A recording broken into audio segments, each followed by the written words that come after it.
Tell me more about Gremlin, because I sit there and people, this guy Gremlin, it's the name is right because this guy's a curmudgeon, and he does bitch about Jalen Hurts, and he does bitch, and it reminds me of some of these people who post constantly about politics. They like the attention, and and I don't know Gremlin personally. I'm sure he doesn't get laid. I do. I'm just saying that I can tell by his post. What's that?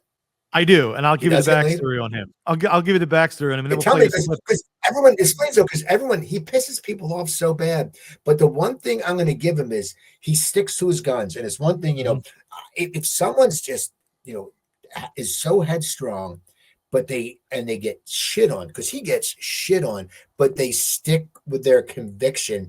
Even though I read it, I go, this guy's such a putz. He's a putz that I actually have respect for because he does not waver. He doesn't sit there and go, oh, you guys might be right. I mean, Hurts won a Super Bowl. You can say it's so funny, and that's what I love about Broad Street Misery.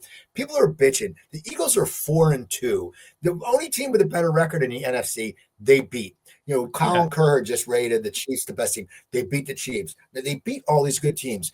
What do you expect? You did something a while ago about predicting how many games and stuff they win. I said they go 12-5, and it's like they're not going to go undefeated, and they're going to have issues. But people just get so pissed. And that's what's so funny. It's like it really understands why people think a lot of Philadelphia sports fans suck because they can't have good things. We're still the Super Bowl champions. You know what I mean? There's teams. You could be a Raiders fan for Christ's sake.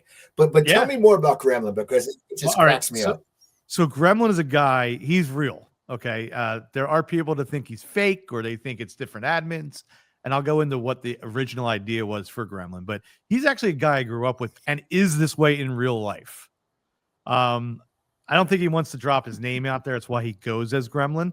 And the reason so is he's got a pretty decent career and doesn't want – listen, you see the heat that he gets on there. So he doesn't want someone calling the CEO of his company saying – he called me this on this Broad Street Misery. So he just goes as the Gremlin, and that's fair, and that's fine.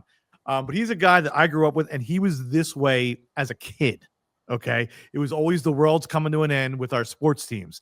Even the 93 Phillies, when we were younger. He's a couple years older than me. I was 16 in 93. And he would go, oh, my God, there's no way they can get to the playoffs. They're going to find a way to lose. He was always that way. Macho Rowe was all going to get caught with steroids and get arrested. And, I mean, that's just how he was. So when we started this whole admin thing, he says to me, Jimmy, Broad Street Misery is the greatest name ever.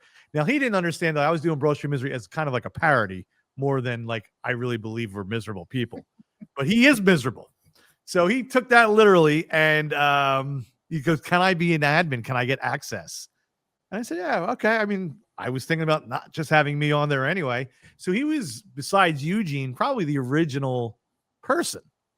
And then I started to fill out maybe Mike O'Donnell. I'm sorry. Sorry, Mike. Would be Mike O'Donnell, and then it would have been the Gremlin, would have been the next. But, dude, he's like that in real life. I'm not kidding you. And by the way, there are a lot of, if you go into the reviews, we get crushed, and it's all because of him. Like all our reviews are 1 star, And a lot of people go, this guy's racist because he hates Jalen Hurts. What people don't realize is that if you go back to Carson Wentz, he treated Carson Wentz the same way he treats Jalen Hurts now. It's just who he is and what he is. And it's fun. I mean, listen, the Jalen Hurts, I had a conversation with him last week, and I said, dude, the Jalen Hurts stuff, I don't need to see it 7 days a week. Do it during the game. Do it the day after, but I don't need to see it Tuesday, Wednesday, Thursday, Friday. Between Jalen Hurts and John Clark, this site, I just want to turn it off myself sometimes. Coach Comment Corner.